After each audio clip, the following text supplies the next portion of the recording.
Quando o Roberto Campos, presidente do Banco Central, diz que o excesso de emprego compromete a economia e ameaça os brasileiros com uma possível inflação. Como o Banco Central vê o mercado de trabalho. Ele destacou um parágrafo grande, o 11, sobre isso. Diz que o mercado de trabalho está mostrando um movimento ali que começa a acender uma luz amarela. Vou explicar. Pode ser de excesso de aquecimento. Exatamente. A gente está com emprego talvez demasiadamente forte. E eu explico por quê. Em janeiro de 2024, a taxa de desemprego estava em 7,6%.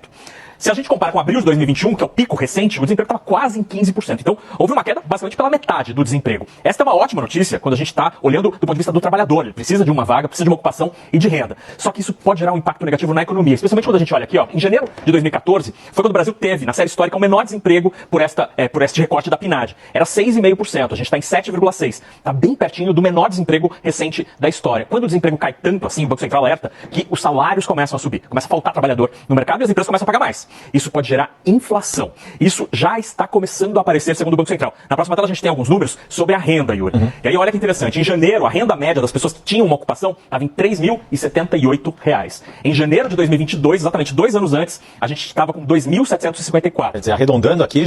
Aliás, é a tal da inflação que justifica, segundo ele, que é a justificativa dele para manter os juros altos, que é um dos impeditivos do crescimento do Brasil.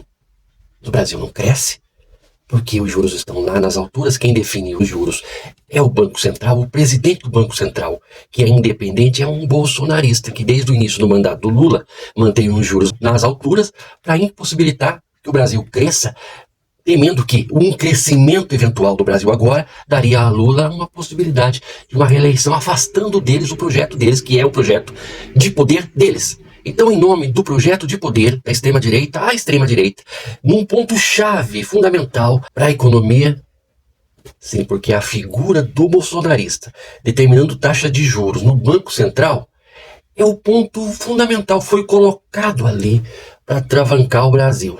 Então, o medo dele não é o medo dele, mas daqueles a quem ele representa, meia dúzia de especuladores que ganham com a miséria. Então o discurso de que não podemos gerar tantos empregos assim, porque isso faz com que o consumo aumente, e o consumo aumentando, o poder de compra das pessoas aumentando, isso traria a inflação. Esse discurso de que muito emprego significa melhores salários e melhores condições de compra, parece até mentira. Mas foi o que ele disse, que se houver muita oferta de emprego, aliás, é o que pensa o mercado neoliberal, que se regula por si. Lembre-se que a regulação do mercado se dá dessa forma: oferta e demanda, procura e oferta. Se você oferta mais, você diminui valor. Quanto mais maçãs forem produzidas, tanto mais baratas elas ficam no mercado. Quanto mais escassas ficam as tais das maçãs, mais caras elas ficam no mercado. Essa é a proposta do neoliberalismo. E isso se aplica também à oferta de mão de obra. Quanto mais oferta de mão de obra, quanto mais pessoas desempregadas, tanto mais barato fica o salário. Porque quanto maior a fila de desempregados, tanto mais estes que estão desempregados se submetem a um trabalho por menores salários, porque afinal de contas, se eu não aceitar R$ 50 por dia, aquele que está atrás de mim vai aceitar e eu não vou ganhar nem 50. Lembre-se da fala de Bolsonaro e Malafaia, que adianta empregos com direitos se não houver empregos. Então é melhor que se trabalhe de graça, mas que se tenha um trabalho. Se der para comer mal e porcamente, é melhor do que não comer. Veja só, se o mercado, livre mercado que eles pregam enquanto uma linda liberdade para empreender e para vender e para crescer e para enriquecer, quase que um sonho norte-americano, é fajuto, porque na prática livre mercado não existe, porque livre mercado pressupõe que quanto maior a oferta, tanto mais os preços baixam. Porque sobra determinado produto, portanto, quanto maior a produção de maçãs, tanto mais baratas elas ficam no mercado.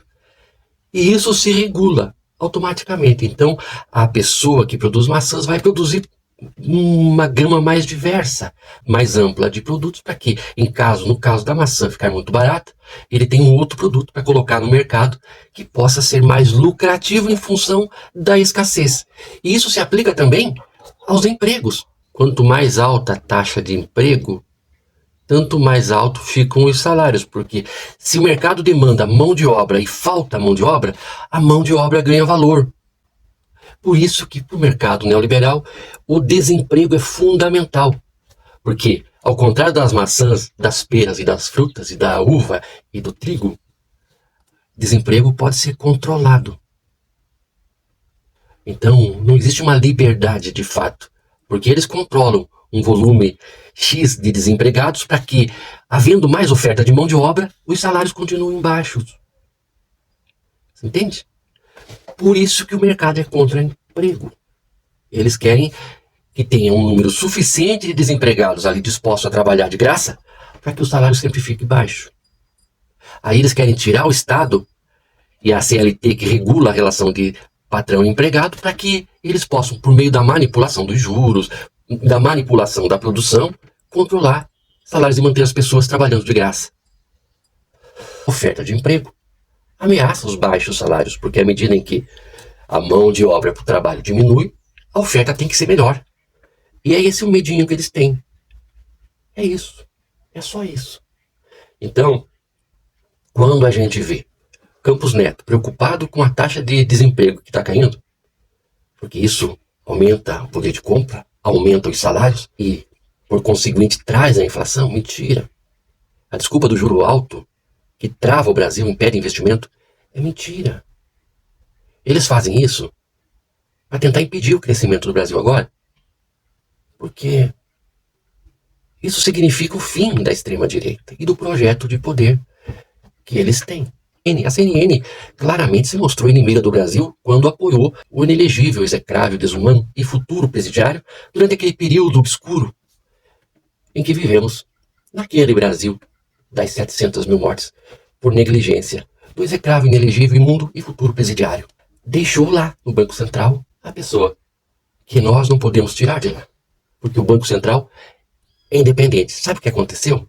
Essa ideia de entregar o Banco Central para o mercado financeiro é uma ideia que tramita desde 91, mas que foi aprovada em 2021, durante o final do mandato entreguista, durante a gestão desastrosa do Paulo Guedes, o mercado financeiro temendo que Bolsonaro pudesse perder as eleições, e com isso eles poderiam perder a mamata e as benesses de um presidente que viveu e serviu aos interesses de meia dúzia.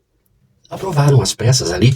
Lembro a vocês que, com a maioria do Congresso e do Senado, portanto, não vamos atribuir unicamente ao presidente, o ex-presidente execrável, inelegível futuro presidiário, a culpa por isso. É o Congresso que ali está até hoje, que aprovou essa entrega da faca e o queijo na mão do mercado financeiro.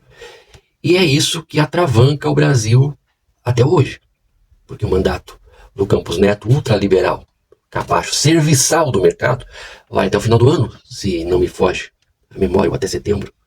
E até lá a gente vai levando o Brasil de arrasto, com muito sacrifício, por conta dos juros absurdos impostos por eles, com o pretexto de proteger o Brasil da inflação. Nós não precisamos mais de presidente, nem de Congresso, nem mais nada, porque agora tem a ditadura do Banco Central. Uma figura indicada manda no Brasil. E é essa figura indicada aí que manda no Brasil, porque é quem estabelece as taxas de juros e, portanto, controla os investimentos que são feitos aqui. É o ditador do mercado financeiro. Gente, eu vou pedir a vocês que, por gentileza, curtam, comentem, engajem no meu vídeo. E vocês sabem como isso se dá, como que você pode fazer. O que você pode fazer para me ajudar? Para que eu possa ser mais uma voz, para que eu possa ser uma formiguinha fazendo o meu trabalho, assim como você faz o seu, compartilhando, comentando. E também podendo, por gentileza, seja co-participante disso que eu faço aqui, contribuindo comigo. Faça isso e seremos todas as formiguinhas, uma só, a serviço do bem.